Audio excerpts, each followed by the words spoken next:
there's a lot of fake videos out there on the internet. They were very traditional means of manipulating video media. But what we see with deepfakes is the use of deep learning to do this manipulation, and with those manipulations being perfected to a new level. In Event of Moon Disaster is a film that uses a range of different media manipulation techniques to reimagine the Apollo 11 moon landing. Our film brings an alternative history where the moon landing wasn't successful, so we have synthetic Richard Nixon reading the speech that was really written for if the astronauts weren't going to make it back. The men who went to the moon to explore in peace will stay on the moon to rest in peace.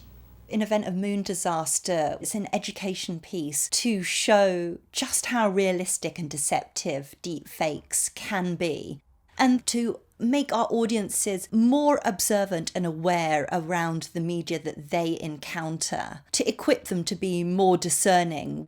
A deepfake starts with a target person.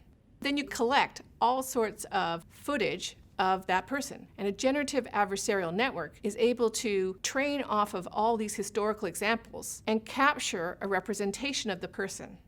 We filmed an actor reading this speech, and we sent that to Canny AI. And what they did was puppeteer the Nixon resignation speech with our actor's contingency speech. The other part of the process was the synthetic audio. That is forever mankind. We had maybe 3 hours worth of audio clips of Nixon, and we got the same actor to read the same clips, and they can basically train the model on these two similar sets of data. Then we got our actor to read the contingency speech, and they fed this into the deep learning model. Good evening, my fellow Americans. Good evening, my fellow Americans.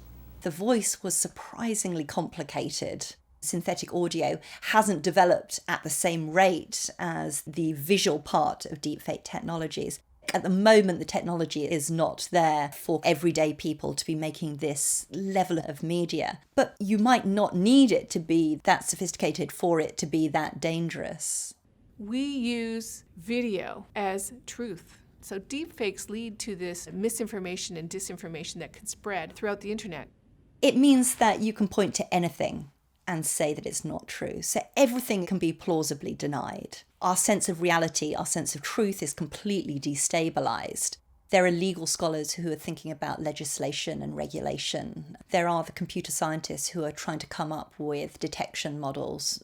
Facebook created a competition to guard against deepfakes, and the best any competitor did was 65%. There is also the kind of public awareness and educating people about what is possible. We can't just expect this problem to be solved by other people and we just consume all the media and don't think about it in terms of its validity. Good night.